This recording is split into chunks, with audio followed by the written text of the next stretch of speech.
want to welcome you back to the 11th hour today from all over the world. I don't know how many people are watching today or if you're from different nations. I wish you'd chat in and let us know what nations you're from, what states you're from, because I'm going to tell you something. A dividing line has been drawn in the body of Christ, and I didn't draw it. I didn't try to draw it. The Lord drew the dividing line. And now people are showing up on one side or the other side. Now this is happening, and it's the spirit of Medusa. It is the spirit, that snake-headed Medusa, that's charming people. And this is what's happening. A lot of things are joining governments. They're joining governmental upsets and things like that. We are on the side of the right here. You say the side of the right? Yes. The founding fathers had a covenant with God, and we stand with that. Hallelujah. Amen. Hallelujah. I don't like corruption. I don't like tyranny, and I don't like people being bought off. I don't like that. Now, I want to read this again to you. It says, we must determine whether we are going to be a spectator in this struggle or a participant for the solution, or participate in the solution. It does not take much nerve or determination to merely be a spectator, but to speak for the truth takes real resolve. A spirit being full of the life of God has to speak out and advocate for the life and freedom within them. For they have found the answer, and so they long for others to find it also. The life and freedom within them spoken becomes so bright and shines with so much light that individuals become like a city on a hill that cannot be hid. Hallelujah. A city on a hill. Yes. Praise God. You know, the Lord gave me this word the other day. He said, the enemies of faith seek legal loopholes in the law to exploit intent. This is what he told me. I thought that was pretty awesome. Now, I want to tell you something, and I'm going to give you some of these words that the Lord has given me, and the only thing I know to do is just start telling them. The Lord said this to me, and this was in the dark. You can tell by the way I wrote it, it's in the dark. He wakes me up, tells me to write, I write. And if allowed to continue, now listen to this. I want you to listen to this. This was days ago. He said, if allowed to continue, soon the lines between the illusion of freedom and slavery will be erased. So he said, if this is all allowed to continue, and and here's the thing, I know I say things like that, and I'll say, this is happening, and this person's doing this, and this person's doing this, and the first thing somebody wants to jump up and say is, well, God won't, He's not going to allow it to happen. He's just not going to allow it to happen. And as if I'm saying we're going to lose. Do I not tell you what's going on in the world? Do I not tell you where the enemy is and what he's doing? Then if I'm not supposed to tell you, then why does God tell me? Why does he tell me where the enemy is, the plans that he's making, what he's doing? Tell me something. Why would the Lord tell Elisha what the king of Syria was doing if he wasn't supposed to tell it to the king of Israel? He would tell the king of Israel, this is where the king of Syria is coming. This is what he's going to do. Have your troops moved on this day so that when he gets there, he don't find you. This became a great seed for Elisha, because when the enemy came after him, they couldn't find him either. So if I don't tell you what the enemy's doing so that you can move your life where it needs to be, then number one, I'm not doing my job as a prophet. And number two, I won't sow a seed to be able to be in the wrong place or the right place when the enemy comes, and it'll be in the wrong place for him. So when I tell you what the WEF is doing, I didn't say we would lose. I said I'm trying to help you. So people say, well, as if I'm saying we're going to lose. We will not lose. Not as long as there's at least two prophetic voices speaking. We will not lose. Have you ever noticed something in the book of Revelation when the Antichrist is actually on the earth in power? That he's seeking to rule and run over the whole world, run roughshod over everything, and two prophets are his obstacle. Two. You don't read but about two that are his obstacle.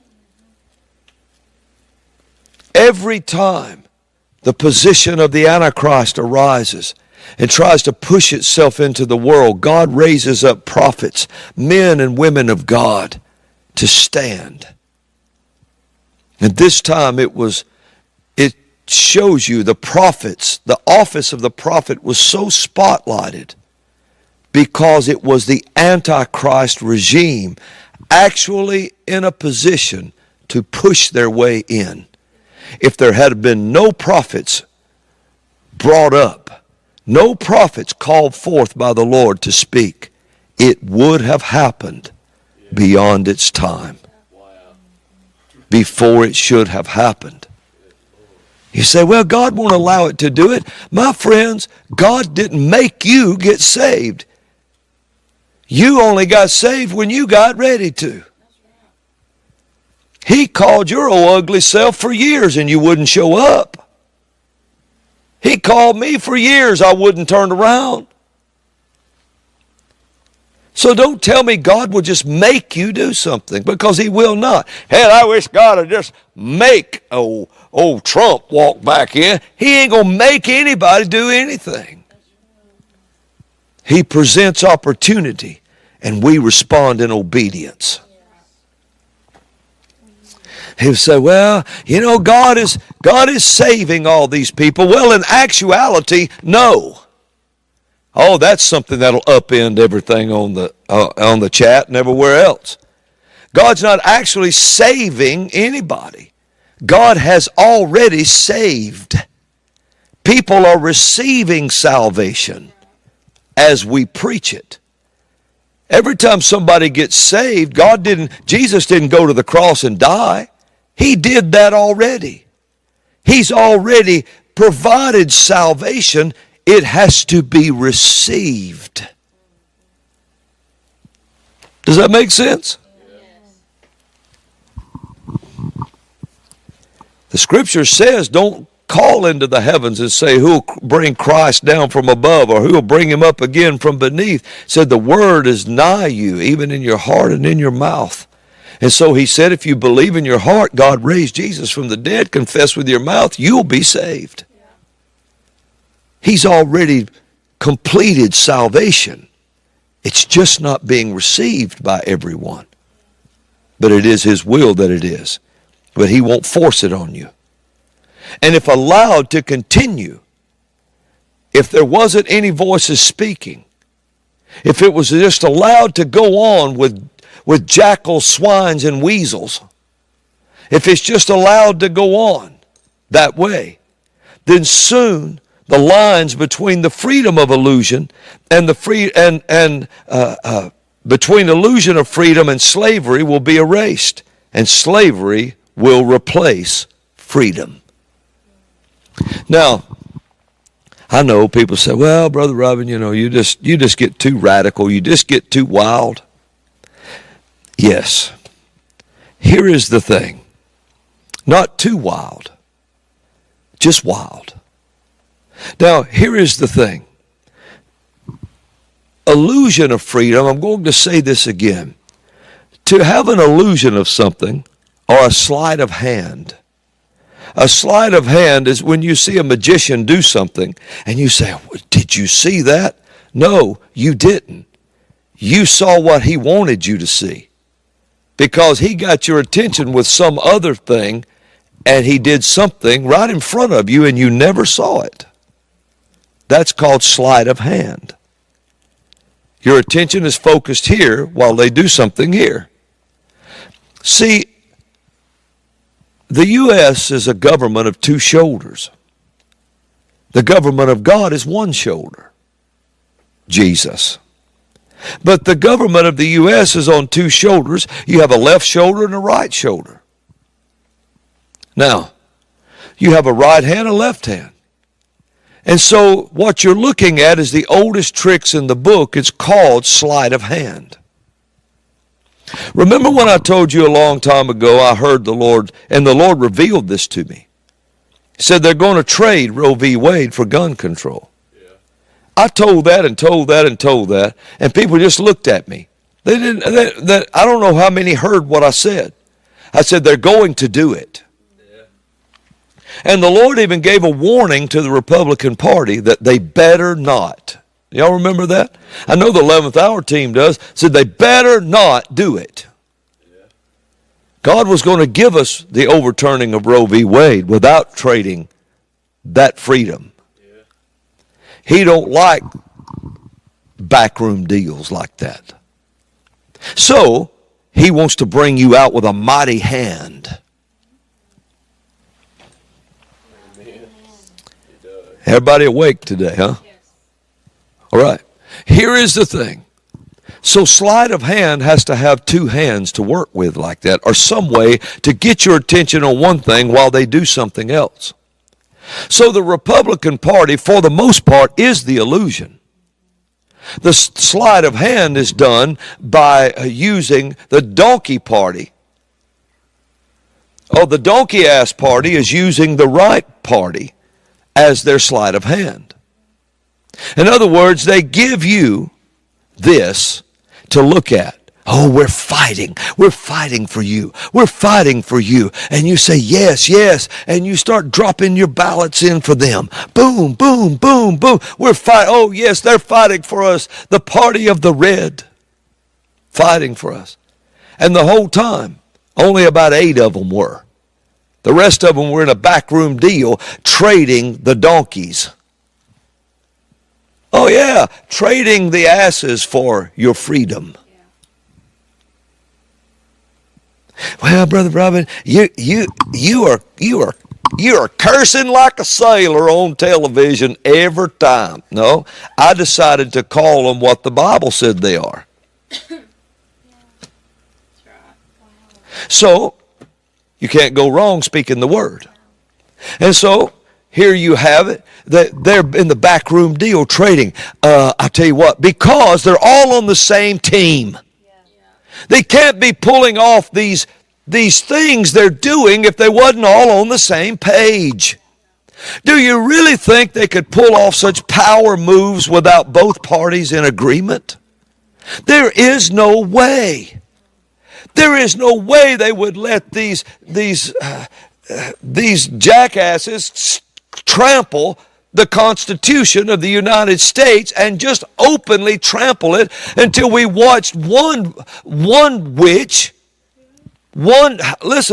drunk witch sat on television, and while the rightful president was giving a speech in front of the world, tore his speech in half and ripped that document up. And you think she could get away without all of the illusionists on the right hand allowing her to?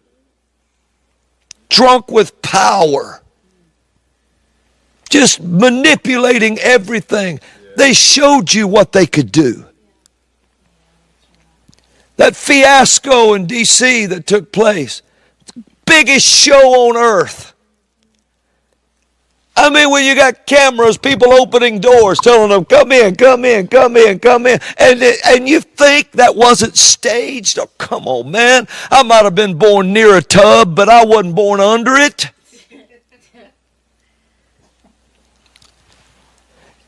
And so you have to have an illusion of freedom to keep the people in check. So in the backroom deal, they said, look, we've got to control. We've got to have control of the people. And the party of the red, the majority of them said, yes, we do. So what we will do is let's do an illusion trick with them. Let's we'll give you Roe v. Wade. That'll make everybody they'll be so excited they'll never see on the same day we'll pass red flag laws to see who can actually own firearms. But it's amazing, isn't it, that the same day Roe v. Wade came out in big letters, little tiny letters under it said they gave red flag laws to the Democrats. Now whoever is in power deems you red flagged, you can't own a firearm in this country. They can come get it. Think about it. It never was about guns. Oh, they're going to take the guns. Oh, they're going to take the ammo. Oh, they're going to take... No, the devil, he's not looking for control of a pen. He wants control of the person holding it. It was always about controlling people, not things. And so they have this illusion, and sure enough, they traded it, didn't they? Already in this coming up in this mid-turn, already in this time, in the middle of the creek, in the middle of the Delaware, in the middle of the thing, already in this time, it's already been decided in a backroom deal that the donkey asses will keep the Senate and these will keep the House. Something to that effect. You watch. It's already decided. Now, see somebody say, yeah, but they're not going to do it, because they'd never try that again. Really, they have to, because they can't win. They can't win if they don't do it again.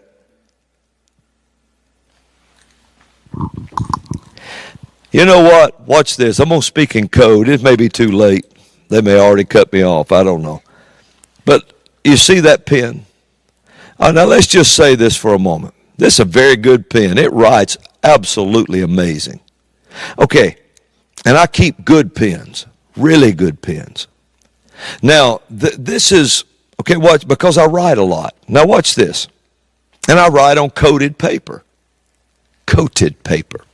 Now watch this.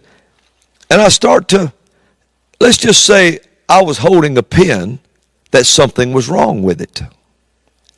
And every time I wrote something down and handed it in, somehow or another it changed what I wrote.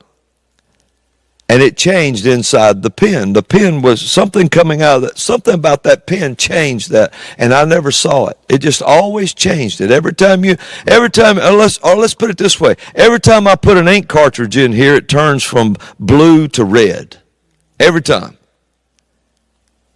Well, until I do something about the pen, it's never going to stop. People say, oh, they ain't going to never do it. They're not going to do it again this time. They'll never do it again this time. Okay, I want to show you something. Look over at Daniel. I've got to talk in extreme code now because there's people would say, I hate you. Okay, look at Daniel 7. And I want you to see this. Let's see now where I want to be.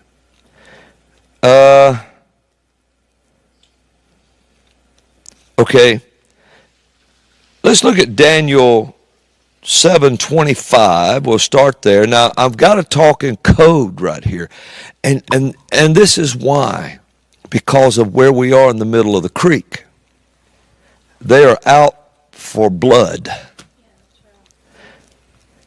And he shall speak great words against the Most High, shall wear out the saints of the Most High, and think to change times and laws, and they shall be given into his hand until a time and times and dividing of time. But the judgment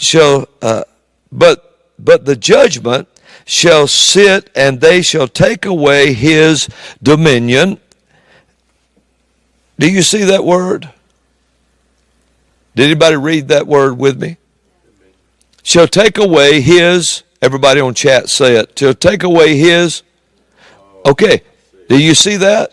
All right, now that is what, if that don't change in the machine, they don't have to do anything. It's doing it for them inside that word, inside that machine. So people say, oh, they'd never dare try that again. They don't have to try it again. It's already in, until you change those things, it's automatically going to do it. So you need to get that in your mind. And they've already traded it in the back. That's why Mitch McConnell said, it looks like we're not going to be able to maintain the Senate. Really? Nobody else knew that, Mitch. Nobody else knew that. Everybody knew that everybody hated the donkey asses. Everybody knew that. They knew good and well that the jackal couldn't hold power anymore. Everybody was already settled. We can't lose this time, but you just told us we probably would. How did you know that, Mitch? You know what? I might have been born. You know, I was born in the daytime, but not yesterday. Now I'm going to tell you something. So we have to begin to understand that if it's allowed, I said allowed to continue, then soon they will play their illusion hand. They do this all the time. It's a sleight of hand. Why do you think they always do what they want to? How come people like Clintons and Pelosi's, and how come they're not in prison? Have you ever asked yourself that? Why are they not in prison? How come this don't happen? It's because it's sleight of hand. Well, we can't do anything. Really? Nobody knew that, Mitch. And so you've got 7 or 8 in the red that's fighting with everything they got. But everybody else is on the same page. And if it's allowed to go on, soon, the illusion will just kind of go away. And slavery will take its place. And they will have what they wanted. An openly party-ruled nation.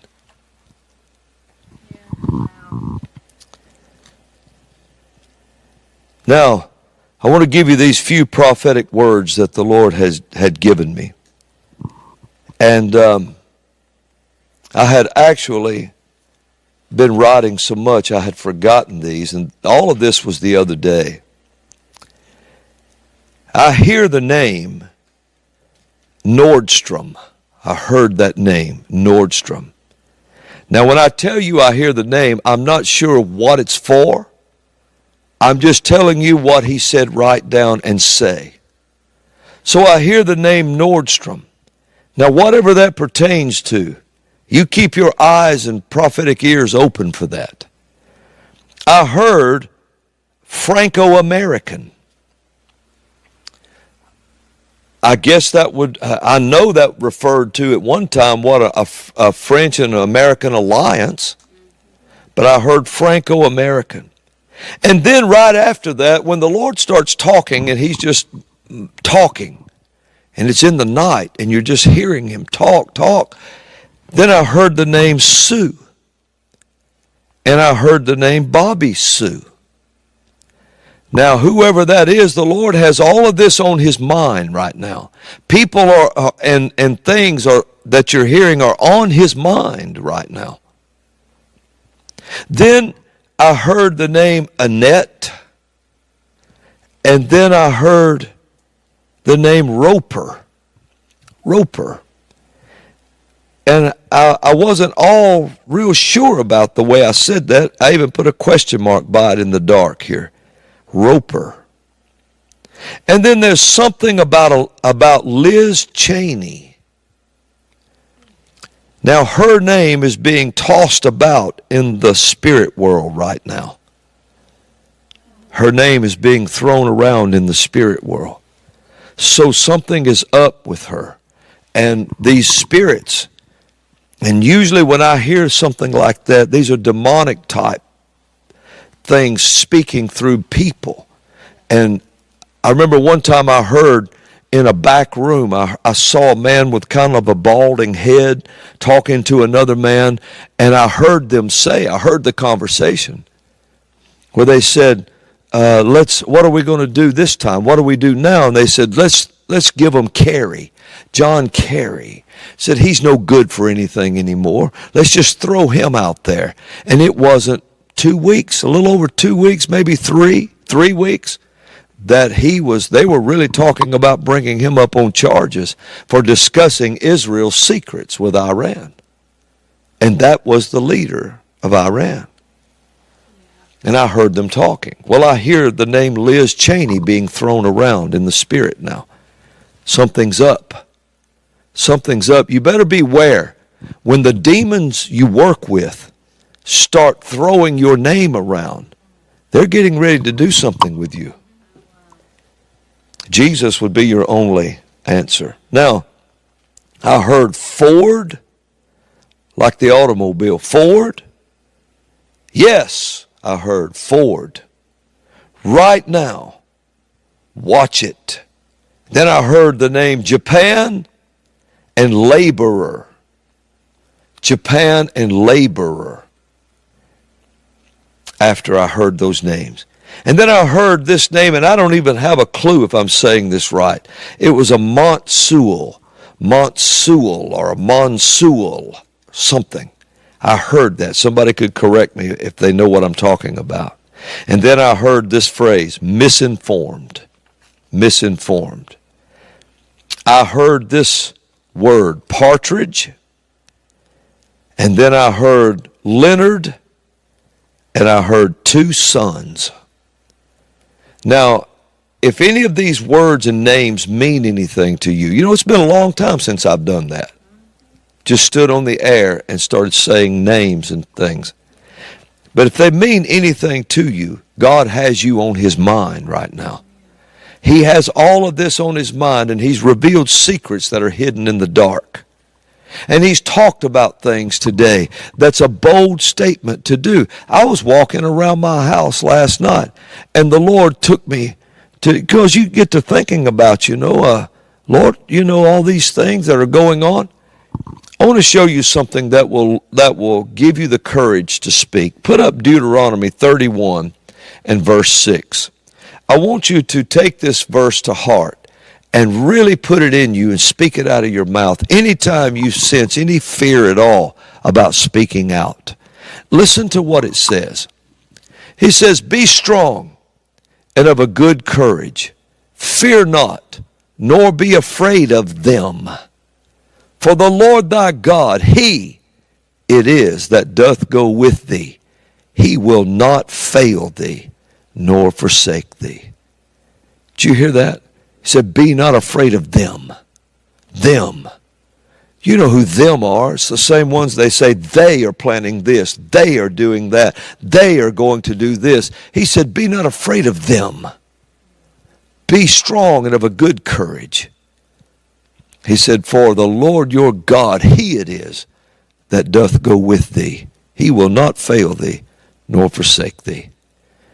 And man, that come up in me when I quoted that last night, walking around my yard. And I said, Lord, you tell me what you want to say.